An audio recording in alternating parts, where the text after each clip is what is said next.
Hello, Charlie Verma and Dr. Bakchi from Samarth in our series Ask the Doctor. Today we shall discuss the role of physiotherapist in the life of a senior.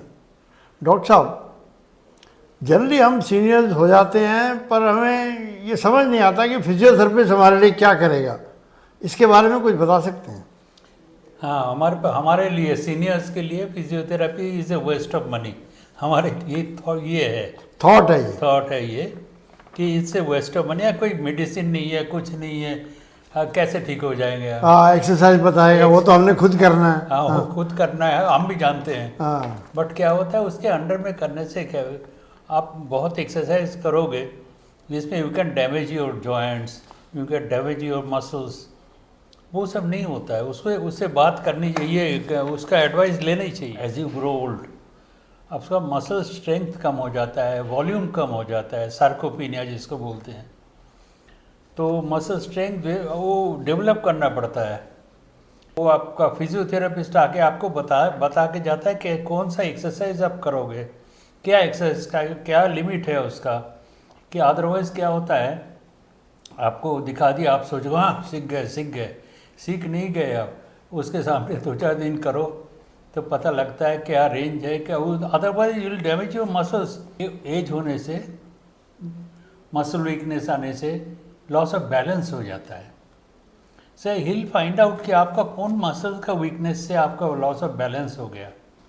He will advice you accordingly. जैसे pen आप क्या करते हो, एक pain killers खा लिए, but that is not good.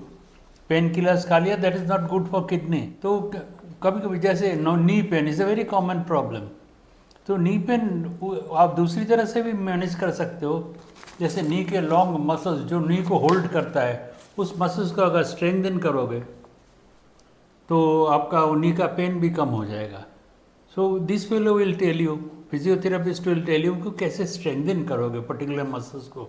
कुछ condition में तो आपको कराना ही है. लाइक हेमीप्लेजिया हो गया, लकवा मार दिया, उसमें करना है. फिजियो यार पार्किंसंस में करना है. इसमें पर्टिकुलर डिजीज़ में आपका मूवमेंट हो, ये ठीक करता है. पैसिव मूवमेंट कराता है आपसे.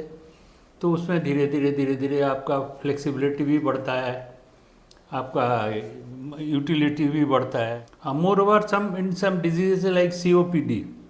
आपका COPD क्या होता है? हाँ, वो COPD होता है जैसे एज़मा होता है ना. एज़मा सांस लेने में दिक्कत होती है, सुबह अर्ली मॉर्निंग में आप खांसते हो बहुत, मतलब लंग्स रिलेटेड. उसमें आपको ये बताएगा ब्रीदिंग एक्सरसाइजेस जो आपको हेल्प करेगा. हार्ट में भी आता है काम breathing exercise? Yes, breathing exercise heart में काम में आता है. Because heart and lung they are related. एक को ठीक करने से दूसरा, क्योंकि ब्लड वहाँ से पहले इससे हार्ट से लंग में जाता है. तो लंग अगर ठीक रहेगा, हार्ट भी ठीक रहेगा, तो आप सही रहोगे. समझ गया डॉक्टर साहब. फिजियोथेरेपिस्ट की इम्पोर्टेंस तो बहुत ज़्यादा है. मुझे तो ऐसे समझ में आता है जैसे हम अपने कपड़े सिलाते हैं, टेलर के पास जाते हैं, वो हमारा माप लेके एकदम सही चीज़ बनाता है. इसी तरह फिजियोथेरेपिस्ट के पास जाएंगे तो आपकी जो पर्टिकुलर मस्कुलर एरिया है या जो पर्टिकुलर बीमारी है, वो उसका एकदम सही समाधान आपको देगा. Exactly, he knows the muscles. बिल्कुल. So I hope all you seniors are able to understand the importance of physiotherapist in our lives. Thank you.